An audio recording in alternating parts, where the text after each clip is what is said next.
आदाब नाजरीन, आप देख रहे हैं FDR न्यूज चैनल। बढ़ते हैं खबरों की तरफ।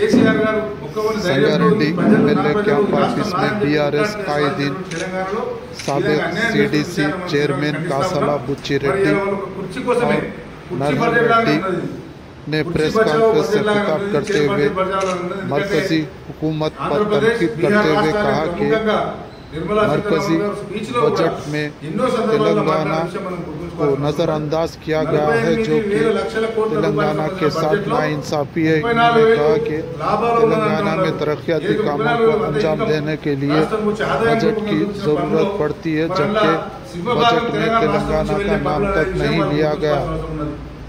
దేశంలో ఉన్నటువంటి 4-5 రాష్ట్రాలు ముఖ్యంగా తెలంగాణ నుంచి ఆదాయం ఎట్లా వెళ్తుందో 4-5 రాష్ట్రాల ఆదాయం జాతీయానికి వెళ్తుంది, కేంద్రానికి వెళ్తుంది. అంటే తెలంగాణ కూడా ప్రముఖ రాష్ట్రం అయినా ఇచ్చే విషయంలో మాత్రం తెలంగాణకు ఎక్కడ కూడా వేయలేని విషయం మనం గుర్తుంచుకోవాలి. రైల్వే లైన్లో కానీ, రోడ్ల విషయంలో కానీ, ట్రిపుల్ ఆర్ రోడ్ విషయంలో కానీ, మరి ప్రత్యేక నిధులు కూడా కానీ వెనుకబడిన జిల్లాలకు ఇస్తామని చెప్పి గత ప్రభుత్వం 10 ఏళ్ల కింద అప్పుడున్నటువంటి 9 జిల్లాలకు 50 కోట్ల చొప్పున 450 కోట్లు బకాయి ఉన్నది. 10 ఏళ్ళైనా ఇప్పటిదాకా నిన్న బడ్జెట్లో సిద్ధరామన్ గారు మాట్లాడుకుంటూ ఉత్తరాంధ్రకు సంబంధించి ఆంధ్రప్రదేశ్లో 3-4 జిల్లాలకు మేము ఇస్తామని చెప్పడం జరిగింది. మరి ఆ విషయంలో తెలంగాణకు ఇస్తామని కూడా మాట్లాడాలి. దీనికి బీజేపీ ఎంపీలు సమాధానం చెప్పాలి, కేంద్ర మంత్రులు సమాధానం చెప్పాలి, కాంగ్రెస్ ప్రభుత్వం ముఖ్యమంత్రి కూడా సమాధానం చెప్పాలి. ఎందుకంటే బడే భయ అని చెప్పి పొగుడుతా ఉన్నావు. వారానికోసారి ఢిల్లీకి పోయినప్పుడు మీ వాళ్ళకు ట్యాక్స్ కట్టడానికి మీ పార్టీ అధిష్టానం దగ్గరికి పోయినప్పుడల్లా కేంద్ర మంత్రులకు మెమోరాండాలు ఇస్తా ఉన్నాం. ఏం సాధించినో ముఖ్యమంత్రి కూడా చెప్పాలి. లోపాయక ఒప్పందమా, ఇప్పుడు తెలంగాణ ప్రజలకు చిన్న చూపు అనేది సమాన స్థాయిలో కాంగ్రెస్ బీజేపీలో మరి బాధ్యత వహించాల్సిన అవసరం ఉన్నది.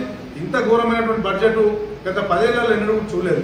తెలంగాణ రాష్ట్రానికి ఒక్కటంటే ఒక్కటి కూడా ఎయిమ్స్ విషయంలో కావచ్చు, మరి ఎడ్యుకేషన్ అప్పు విషయంలో కావచ్చు, ఎక్కడ ఇంట్లో చూసినా తెలంగాణ రాష్ట్రానికి ఎక్కడ కూడా బడ్జెట్ కేటాయించినటువంటి పరిస్థితి ఈ ప్రభుత్వం ఉన్నది. కాబట్టి దీనికి బేషరతుగా తెలంగాణ ప్రజలకు క్షమాపణ చెప్తూ కాంగ్రెస్ బీజేపీలు మరి ఇప్పటికైనా మించిపోయింది ఏం లేదు. సప్లిమెంటరీ బడ్జెట్ పెడతారా, లేకపోతే అడిషనల్గా అదనపు కేటాయింపులు చేస్తారా, తెలంగాణ రాష్ట్రానికి ఇవ్వాల్సిందిగా మేము డిమాండ్ చేస్తా ఉన్నాం. ప్రవేశపెట్టినటువంటి బడ్జెట్ని ఒకసారి చూస్తే గతంలోని ఆనవాయితీనే తిరిగి కొనసాగించింది అనడానికి ప్రత్యేక నిదర్శనంగా కనబడతాం.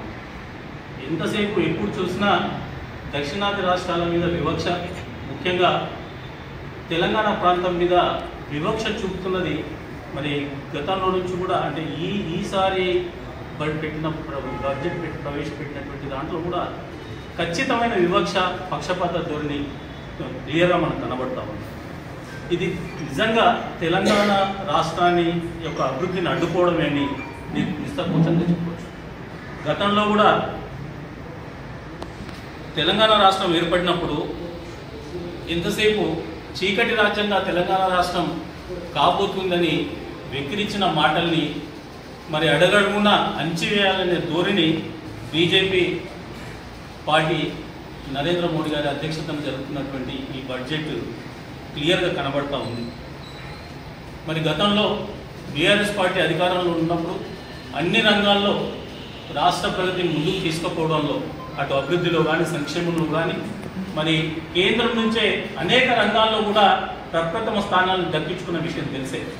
ఇంకా అక్కసుతో అప్పుడు నిధులు ఇవ్వకపోవడం, తిరిగి ఇప్పుడు కూడా మీరు ఎక్కువ సీట్లు ఇవ్వండి, బీజేపీకి ఎక్కువ నిధులు ఇస్తాం మీ ప్రాంతానికని మొన్న జరిగిన పార్లమెంట్ ఎలక్షన్లలో మరి ప్రచారం చేసి 8 సీట్లను గెలుచుకొని కూడా దేనికి కూడా ఒక్క పైసా నిధులు ఇవ్వకుండా గుండు సున్నాగా మరి తెలంగాణ రాష్ట్రాన్ని చూడడం నిజంగా ఇది వారి వివక్షతకి, తెలంగాణ రాష్ట్రాన్ని అణచివేసే ధోరణికి ఇది నిదర్శనమని చెప్పక తప్పదు.